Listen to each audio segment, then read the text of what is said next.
Welcome back to the Beginner Calisthenics series. Many of you requested for an upper body strength routine. So here it is. Today we'll focus on push and pull movements to build strong chest, shoulders, back and arm. This routine is beginner friendly with progressions for all levels. Let's dive right into it. As I always say, never forget a quick warm up. We'll start with shoulder circles. Make those big, controlled circles to open up your shoulders.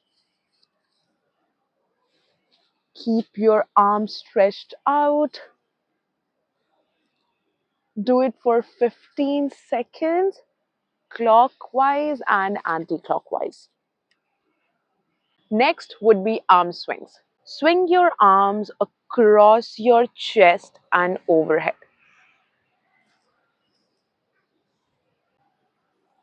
This helps in warming up your shoulders and upper back. Make the movements very controlled and smooth.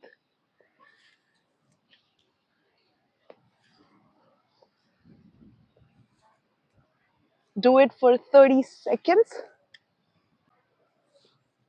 and relax. Since we're doing an upper body routine today, we'll focus majorly on warming up our upper body, and that includes our wrist mobility. Wrist mobility is very underrated, but it helps you with weight bearing exercises.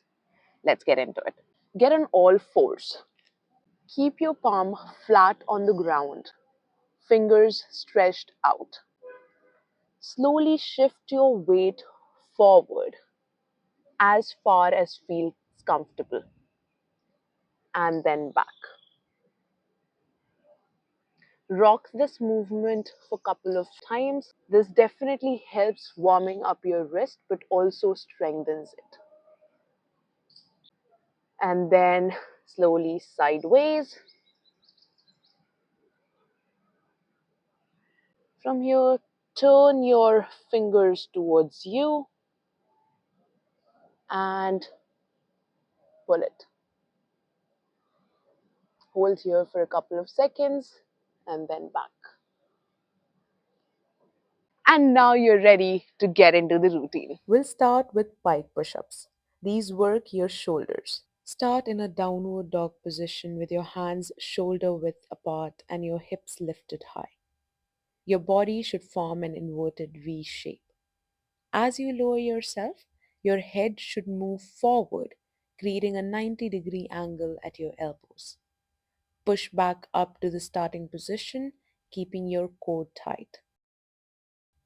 If this feels difficult, perform the movement with your knees bent to reduce the load. Or if you want to make it more challenging, move your hands closer together or elevate your feet for more difficulty. Do 3 sets of 8 to 12 reps each. Common mistakes: flaring your elbows out to the sides and not moving your head forward enough. Now we'll do a pull movement. We'll do Australian rows. These target your back, shoulders, and biceps. Let's go. I am using a strap here, but you can also use a towel. Attach a strong strap or a towel to a stable surface like a grill or a securely closed door. Hold on to the ends of it and lean back while keeping your core tight. Pull your chest towards it by engaging your back muscles, then slowly return to the starting position. Focus on squeezing your shoulder blades together at the top of the movement. You can also stand more upright to reduce the intensity or lean back further for added difficulty. Now let's talk about some common mistakes. Using momentum instead of controlled movements. Not leaning back far enough to engage your back. Make these movements controlled because they are your road to pull ups. Do 3 sets of 10 reps each. It's now time for push ups. They primarily target the chest muscles.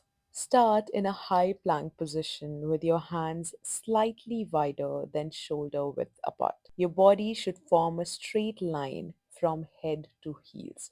Engage your core and glutes to prevent your hips from sagging. Lower yourself until your chest nearly touches the ground, keeping your elbows at about a 45-degree angle from your body. Push back up to the starting position. If full push ups are too challenging, start with incline push ups or do negative knee push ups. To do this, drop your knee from the plank position. Slowly lower yourself until your chest touches the ground and push back up. Once you feel comfortable here, you can do regular knee push ups. After this, you can do regular negatives. Make sure your body is in one straight line and push back up from your knees. And just like that, you'll gain enough strength to do a regular push up. And you can always make it more challenging. Try decline push ups with your feet elevated or diamond push ups to target your triceps more. Make it 3 sets of 10 reps. Common mistakes: letting your hips sag or rise too high, flaring your elbows out to the sides. Now let's activate our back muscles with Superman rows. Lie on your stomach with arms extended in front. Lift your chest and legs slightly off the ground.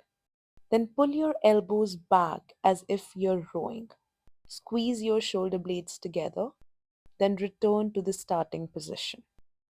This strengthens your lower and upper back without needing any equipment. Do this for 3 sets of 10 reps each. If doing this feels too challenging, lift only your chest. And to add additional difficulty, add a small weight or hold the position for 2 to 3 seconds. Common arcing mistakes: your lower back too much and moving too quickly. Now let's move on to our last exercise, bench dips. Sit on a bench and place your hands on the edge, fingers facing forward. Walk your feet forward and lower yourself by bending your elbows until they reach about 90 degrees. Push yourself back up to the starting position. Keep your shoulders down and away from your ears to avoid strain.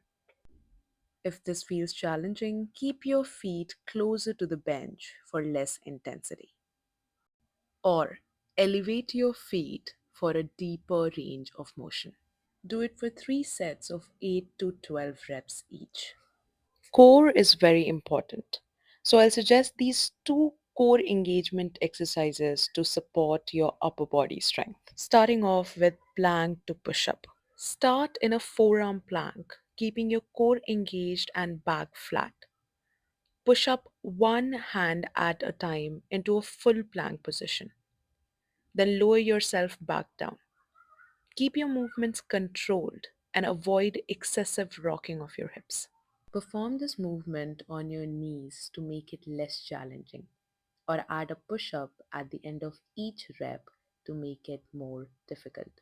Common mistakes: moving too quickly and losing control, not maintaining a straight line, hollow body hold with reach. Lie on your back, keeping your lower back pressed into the floor. Extend your arms overhead, lifting your shoulders and legs slightly off the ground, engaging your core. Hold this position while reaching your arms forward for an additional challenge. And that's about it. Upper body strength is essential for calisthenics, and consistency is key. Since you guys requested for this video, I hope you liked it. Try this workout and let me know how it feels in the comments. And if you're new here, do not forget to check out other videos in the series.